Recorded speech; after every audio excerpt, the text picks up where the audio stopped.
प्यारे विद्यार्थियों, सुप्रभात। आज हम आपके सामने गिरिजा कुमार माथुर, जो प्रयोगवादी कवि हैं, उनकी एक कविता आपके सामने प्रस्तुत कर रहे हैं, जो है छाया मत छूना। प्रयोगवादी कवि का अर्थ है कि 20वीं शताब्दी में जो संसार में या दुनिया में जो परिवर्तन हुए, उसके बाद जो एक नई दुनिया में जो लोगों का, कवि का देखने का दृष्टिकोण बदला, वो इस तरह से बदला। 20वीं सदी में कई युद्ध हुए और उनसे त्रास होकर उनसे जो परिवर्तन आए लोगों समाज के अंदर, कवि उनको किस नजर से देखता है वो अपनी कविता में ढालता है। अब वो कविता में क्या क्या चीजें नजर आई 20वीं शताब्दी के बाद, जो समाज में परिवर्तन हुए, समाज पूरी दुनिया में परिवर्तन हुए। जैसे कि कवि ने व्यक्तिवाद को, यानी कि व्यक्ति को ज्यादा महत्व दिया और जो यथार्थ था उसका चित्रण किया। निराशावाद फैला। ऑब्वियसली जब स्पष्ट रूप से जब युद्ध होगा तो उसके अंदर मानव की इच्छाएं पूरी नहीं होंगी, तो कई चीजें परिवर्तन आए, धोखा और इस तरह से कई परिवर्तन सामने आए, जिसमें यहाँ पर निराशा होना, अपने वर्तमान के प्रति और भविष्य में न जीकर क्षण में जीना, अधिक इंटेलेक्चुअलिटी का, बुद्धि का प्रयोग करना, और इसके साथ साथ जैसे संतरांश, कुंठा और घुटन आती है ना, एक अंदर सी फ्रस्ट्रेशन वगैरह, ये सब चीजें उन्हीं को दर्शाती है। ये चीज आया। क्षणवाद में जीना सीखा। मनुष्य को लगा कि भाई कल किसने देखा है, कल किसने, तो अभी जो है वो क्षण है, यानी मैं जो बात बोल रहा हूँ और आप तक सुनाई दे रही है, इसके बीच का जो समय है ये क्षण है, यानी सेकंड से भी कम समय का समय क्षण है। रूढ़िवाद का विरोध, जो कवि को लगता है जो व्यक्ति के विकास के माध्यम में जो चीज बाधक है, जो पुरानी चीजें, उसका विरोध होना चाहिए, वो नहीं होनी चाहिए। दूसरा, फिर कभी नई चीज का आग्रह करता है। लोग नई सोच लाते हैं तो नई चीजें, नई मूल्यों का धारण करते हैं, अपनाते हैं। फिर इसमें श्रृंगार की कविताएं लिखी गई, प्रेम की।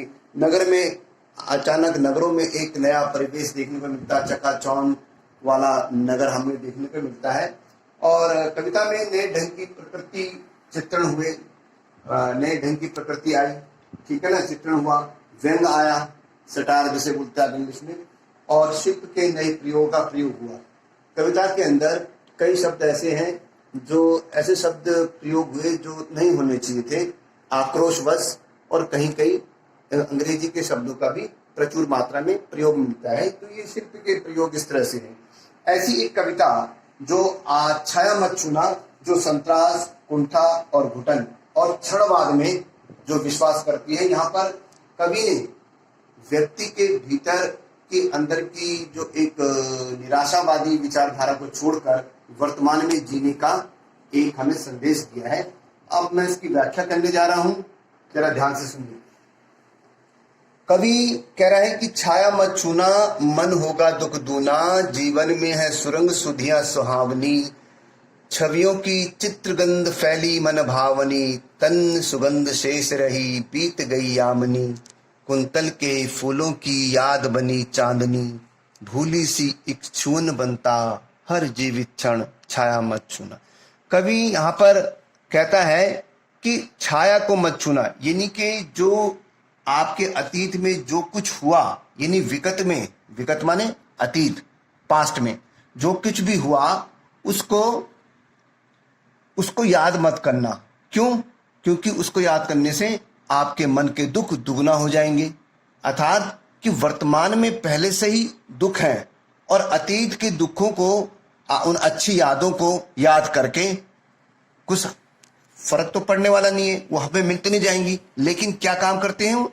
अतीत के सुख हमें मन को कचोड़ते हैं, और वर्तमान में पहले से दुख है, और अतीत की यादों को हम याद करते हैं, तो वो और हमारे वर्तमान में जो दुख है उनको और बढ़ा देते हैं। इसलिए कभी कहता है मन होगा दुख दूना, मन दूना होगा।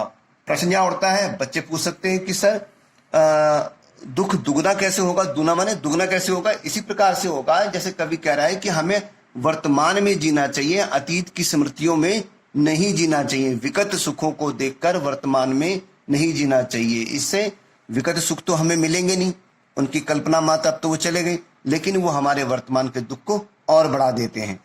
कवि आगे कह रहा है कि जीवन में सुरंग सुधिया सुहावनी।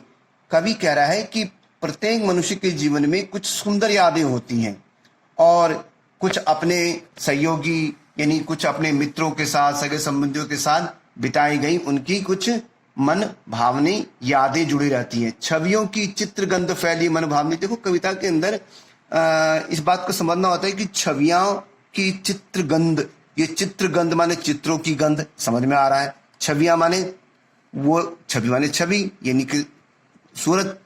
अब ये क्या हुआ? तो कवि कह रहा है कि अतीत में आपने अपने किसी प्रिय के साथ, अपने रिश्तेदारों के साथ, या किसी व्यक्ति के साथ जो समय बिताया, उनकी मन को लुभाने वाली जो याददाश्तें हैं, उनके संग बिताए जाने वाले जो समय गंध है, वो अभी तक हमारे मन में जिंदा रहती है। कवि आगे कहता है, कवि अपने पर भी ये बात बताता है कि तन सुगंध शेष रही बीत गई यामिनी, कुंतल के फूलों की याद बनी चांदनी। अर्थात कवि के जीवन में भी उसकी जो प्रेयसी थी वो अपनी बात भी करता है कि तन सुगंध शेष रही बीत गई यामिनी, यानी कि अब कवि कह रहा है कि उसकी जो प्रिय थी, जो अतीत में जो उसे सुख प्रदान करती थी, अब वो तन सुगंध शेष रही, अब उसके शरीर की सुगंध ही शेष बची है, वो तो नहीं रही अब, ठीक है ना। तन सुगंध शेष रही बीत गई यामिनी, यानी कि वो तारों भरी रात जिसमें वो अपनी प्रेयसी के साथ आनंद के क्षणों को जीता था। ये कहने का मतलब जब कवि अपने पे ले रहा है तो आप प्रत्येक व्यक्ति के ऊपर ये बात घटित होती है कि उसके जीवन में कुछ ऐसे क्षण होते हैं जैसे कवि के जीवन में है। तो उस प्रकार से कवि कह रहा है कि मेरे जीवन में भी जो एक सुंदर युवती थी, यानी कि जो उसकी जो प्रेमिका थी, वो जो उसके साथ उसने जो रात में, तारों भरी रात में जो बातें करती थी, जो उनके साथ व्यतीत किए, आज वो नहीं है। सिर्फ उसके साथ बिताई गई जो सुगंध ही शेष बची है। वो रात बीत गई। कौन सी रात? जिस रात में कवि अपनी प्रेयसी के साथ वो प्रेमपूर्ण बातें करता था। आज जब कवि अकेले में जब चांदनी रात को देखता है तो कवि कह रहा है कि मुझे कुंतल के फूलों की याद बनी चांदनी। उसके आज जब मैं उसको स्मृतियों को याद करता हूं, जो उसकी वेणी चुटिया में जो सफेद फूल होते हैं, आज मुझे वो काली रात्रि में टिमटिमाते तारे, उस प्रेयसी के फूलों की वेणी में जो फूल होते हैं वो नजर आते हैं। अर्थात वही अतीत की स्मृतियों को याद कर रहा है कवि। तो कुंतल के फूलों की याद बनी, कुंतल माने जो वेणी में जो लगे हुए फूल होते हैं, वो कवि को चांदनी रात में तारों की याद दिलाते हैं। वो मतलब प्रेयसी की याद दिलाते हैं। भूली सी, आज कवि अकेला है, उदास है, और कवि कह रहा है कि भूली सी एक चुवन, अगर गलती से भी हम अपने अतीत की स्मृतियों को याद करते हैं, अर्थात उन बीते हुए क्षणों को याद करते हैं, तो मेरा वर्तमान कुछ समय के लिए जीवंत हो उड़ता है। कुछ समय के लिए मेरे मन में प्राण, एक नई आशा, एक संचार हो जाता है।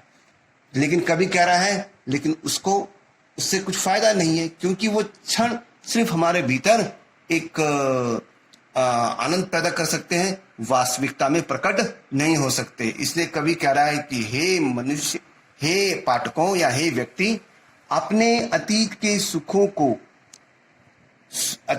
सुखों को वर्तमान में याद मत कर, छाया मत छू। छाया माने वो अतीत के सुखद पल, यहाँ पर छाया का अर्थ यहाँ पर है, ठीक है ना। इसलिए कहा कवि ने कि अतीत की स्मृतियों को, उन सुखद पलों को याद करके वर्तमान में मत जी, छाया मत छूना, ठीक है ना। मन होगा अति दूना, मन जो होगा आपका दूना हो जाएगा। क्यों? क्योंकि वर्तमान में पहले से दुख है, और अतीत की जो सुनहरी यादें हैं वो सिर्फ यादें हैं, वो हमें मिल तो नहीं जाएंगी, लेकिन अतीत की उन सुखदों का हमें ना मिलना हमारे वर्तमान के दुख को और बढ़ा देता है। कभी आगे एक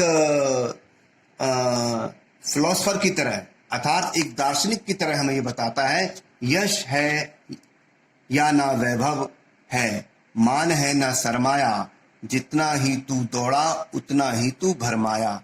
प्रभुता का शरण बिंब केवल मृग तृष्णा है, हर चंद्रिका में छिपी एक रात कृष्णा है। जो है यथार्थ कठिन उसका तू कर पूजन, छाया मत छूना दुख। यहाँ कवि एक दार्शनिक की भांति हमें समझाता है कि कवि कह रहा है कि जीवन में ना यश स्थिर है, ना वैभव मतलब ना धन, ना व्यक्ति का मान सम्मान, और ना पूंजी सरमाया। यहाँ पर लिखा हुआ है, किसी बच्चे की पुस्तक है उसमें लिखा भी हुआ है ना पूंजी। अर्थात ये जो चीजें हैं ये जीवन में स्थिर नहीं है। कौन कौन सी? आदमी यश प्राप्त करता है यश प्राप्त करता है, धन इकट्ठा करता है, मान सम्मान प्राप्त करता है और पूंजी इकट्ठा करता है, परंतु ये सभी चारों चीजें स्थिर नहीं हैं। आज है तो कल हाथ से निकल जाती है, जैसे मुट्ठी में रेत को पकड़ो और वो निकल जाता है समय की तरह। जितना ही तू दौड़ा उतना ही तू भरमाया। कभी कह रहा है मनुष्य इन चीजों को पाने के लिए जितना ही दौड़ता है, जितना ही परिश्रम करता है, इनके पीछे जद्दोजहद करता है, उतनी ये चीजें उनके हाथ से निकल जाती है। अर्थात आज आपके पास यश है, किसी व्यक्ति के पास, किसी के वैभव है, किसी के पास मान सम्मान है, लेकिन ये जरूरी नहीं कल ये हो, ठीक है ना, ये जरूरी तो नहीं ये कल हो। आज आप धनवान थे, कल हो सकता है ऐसी स्थिति आए कि आपको दर दर भटकना पड़े, मजदूरी करनी पड़े। तो कभी कह रहा है कि समय परिवर्तनशील है, आज सुख है तो कल दुख भी है। तो अर्थात ये चीजें स्थिर हैं, और जितना ही मनुष्य इस चारों चीजों को पाने के लिए, यश वैभव मान सम्मान पूंजी को प्राप्त करने के लिए दौड़ता है, उतना हुआ है भ्रमित होता है, अर्थात जैसे वो भ्रमित का मतलब भ्रम में पड़ जाता है कि कल तक तो मेरे पास सुख था, आज मैं इस तरह से हो गई, ये क्या हो गया। कि ठीक उसी तरह से जितना ही तू दौड़ा उतना ही भरमा। प्रभुता का शरण बिंब केवल मृग तृष्णा है। कभी कह रहा है ये जो चीजें हैं ये हमें प्रभुता माने बड़प्पन का एहसास जरूर करवाती है, और इसी बड़प्पन को पाने के लिए, बड़प्पन माने मैं बड़ा हूं, मतलब अपने अंदर अहंकार की ये ध्वनियां हैं, अहंकार का हमारे अंदर ध्वनि पैदा करती है। कौन कौन सी चीजें? किसी व्यक्ति के अंदर यश आ जाए, पैसा आ जाए, ऐश्वर्य आ जाए, मान सम्मान आ जाए, तो ये चीजें व्यक्ति को आकर्षित करती हैं। अर्थात व्यक्ति को लगता है कि ये इन चीजों को पाकर हम प्रभुता यानी कि बड़े बन जाएंगे, अमीर बन जाएंगे, लेकिन अगले ही पल में ये चीजें उसके हाथ से निकल जाती है। अगले ही पल का मतलब है कि ये चीजें कभी भी उसके जीवन में स्थिर नहीं रहती। जैसे रात है तो वैसे दिन भी है, जैसे सुख है तो उस तरह से दुख भी है। तो कहने का मतलब है कि समय परिवर्तनशील है और ये कभी किसी के पास नहीं ठहरती। लेकिन आदमी उस मृग की तरह, मृग तृष्णा यानी रेगिस्तान में पानी के लिए भटकते हुए उस मृग के समान है, जो दूर से रेगिस्तान में तपती हुई रेत में जब पानी का आभास करता है तो कभी हिरन उसको पाने के लिए यानी मृग उसको पाने के लिए जाता है तो फिर वहां पानी तो होता नहीं है, क्योंकि रेगिस्तान में तेज गर्मी के कारण जो रेत, चमचमाती रेत है, वो पानी का भ्रम पैदा करती है। और हिरन जब यानी मृग जब उसको पाने के लिए वहां जाता है तो वो भ्रम में पड़ जाता है, यार मैंने अभी यहां देखा था, वो जल कहां चला गया। फिर वहीं से मृग दूर देखता है तो वही मृग तृष्णा यानी कि वही आभास उसे दूर होता है। तो मृग अपने पानी की प्यास बुझाने के लिए रेगिस्तान में जिस तरह से भटकता है, उसी प्रकार से मनुष्य जीवन में बड़प्पन, अमीर, बड़ा बनने के लिए इन चारों चीजों के पीछे दौड़ता रहता है, लेकिन ये चीजें उसको हासिल होते हुए भी उसको वो इन चीजों को स्थिर नहीं रख पाता, वो उसके हाथ से निकलती जाती है। भ्रम में पड़ जाता है वो कि मैं कल तक सुख था, आज दुखी हो गया। ठीक उसी तरह जिस हिरन की तरह जो दूर से चमचमाती हुई रेत को पानी का छलावा समझ लेता है। आगे वो क्या बोलता है कभी, हर चंद्रिका में छिपी एक रात कृष्ण है। कभी कह रहा है कि ये मत भूल कि हर एक रात्रि के बाद हर चंद्रिका में छिपी, यानी कि हर पूर्णिमा के बाद एक अमावस्या भी आती है, एक अमावस्या भी आती है, यानी कि अंधेरी भी आती है। इसलिए ये चीजें, ये जो अभी ऊपर बताइए, जिनसे प्रभुता का अनुभव होता है, यानी बड़प्पन का एहसास होता है, ये सिर्फ अभी है और कल नहीं का एहसास दिलाती है। उसी प्रकार से जैसे हर चंद्रिका में, हर चांद के बाद एक अंधेरी आती है, यानी कि पूर्णिमा के बाद अमावस्या आती है। इसलिए कवि कह रहा है कि तेरे लिए सबसे अच्छी बात यह है, जो है यथार्थ कठिन, तेरा वर्तमान में जो भी तेरे पास है, रूखा सूखा जैसी स्थिति में तू है, वो तेरा अपना है, वो तेरा रियलिटी है, वो तेरी जीवन की सच्चाई है। वही, उसी का तू वर्ण कर, वही तेरे लिए पूजनीय है। बाकी सब चीजें तेरे लिए व्यर्थ है। इसलिए कवि अतीत की स्मृतियों को याद ना करके वर्तमान में जीने की प्रेरणा देता है। चाहे वो वर्तमान यथार्थ जितना भी दुर्लभ है, जितना भी जीने योग्य नहीं है, जितना भी कठिन है, लेकिन है तो वो तेरा, इसलिए तो उसे स्वीकार कर मन से, और यही तेरे लिए पूजनीय भी है। लेकिन अतीत की स्मृतियों को याद करके अगर तू वर्तमान में जिएगा तो तेरे दुख बढ़ जाएंगे। आगे वो कहता है कि दुविधा हत साहस है, दिखता है पंथ नहीं, देह सुखी हो पर मन के दुख का अंत नहीं। दुख है न चांद खिला शरद रात आने पर, क्या हुआ जो खिला फूल रस बसंत जाने पर। जो ना मिला भूल उसे कर तू भविष्य वरण छाया मत।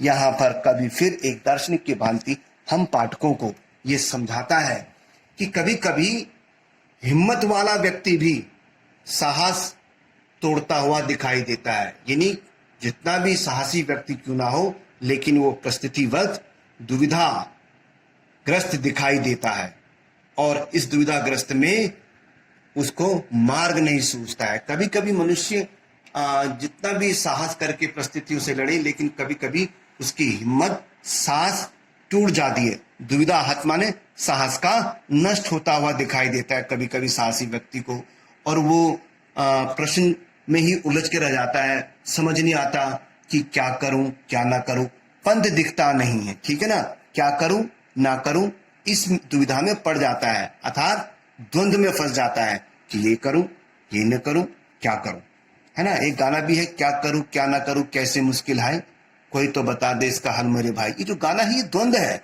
यहाँ पर जो भी जिसने भी ये गीत लिखा है वो दुविधा हत साहस है, उसको पंथ नहीं दिखाई दे रहा है कि क्या करे और क्या ना करे, दुविधा में है, जिसको हिंदी में द्वंद्व बोलते हैं, यानी दो का भाव मन में, ये करूं या वो करूं।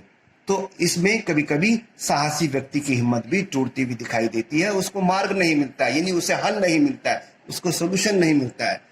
कभी कह रहा है कि दिखने में तो हम सभी बाहर से कपड़े सुंदर दिखाई देते हैं, अच्छे भले चंगे दिखाई देते हैं, लेकिन मन के अंदर के, शरीर के भीतर जो मन है, उसके दुख हमें दिखाई नहीं देते।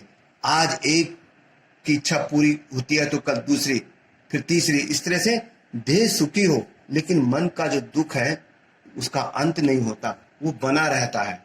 दुख है, कभी आखिरी में क्या कहता है यहाँ पर, दुख है ना चांद। कभी कह रहा है कि लोगों को कभी कभी दुख होता है, यार ना चांद खिला शरद रात्र बीतने पर, यानी कि जब मेरे को जिस चीज की जरूरत थी वो मुझे नहीं मिला। दुख है ना चांद खिला। चांद खिला मतलब जब मेरी उम्मीद पूरी ना होना, चांद खिलने का मतलब है उम्मीद पूरी ना होना। कभी दुख प्रकट करते हुए कहता है, उन व्यक्तियों को भी संबोधित करता है और अपने लिए भी कहता है, कभी कभी हम ऐसी दुविधा में पड़ जाते हैं, यार जब शरद रात्रि आई तो चांद नहीं खिला, यानी कि जब मेरा समय आया तो मुझे वो चीज मुझे नहीं मिली। यहां पर कवि इस बात को समझाता है, ध्यान रखें, दुख है ना चांद खिला। उन लोगों को कहता है कि कहीं वो लोग जो दुखी होते हैं कि मेरे को अब मेरा समय था सुख होने का, लेकिन अब मुझे वो चीज नहीं मिली, तो कभी उन लोगों के लिए कहता है, क्या हुआ जो खिला ना फूल रस बसंत जाने पर। कभी कह रहा है कि की चिंता नहीं करनी चाहिए कि तुम्हारे जीवन में खुशियां जब आनी थी तब वो फूल नहीं खिला, तब वो फूल यानी तुम्हारे इच्छा बलवती, तुम्हारे अरमान नहीं पूरे हुए तो क्या हुआ, बाद में तो हुए। क्या हुआ यानी कि जिस समय आपको जिस चीज की इच्छा थी उस समय ना मिलकर अगर वो चीज बाद में मिली तो क्या हुआ, जो ना फूल खिला रस बदल जाने पर, यानी कि वो सुख आपको बाद में मिला। जिस समय आपको जरूरत थी उस समय नहीं मिला, जिस समय आपको जरूरत थी वो सुख नहीं मिला तो बाद में मिला तो क्या हुआ। कभी कह रहा है कि इससे निराश नहीं होना चाहिए, तुम्हें तो मिला तो सही नहीं कम से कम।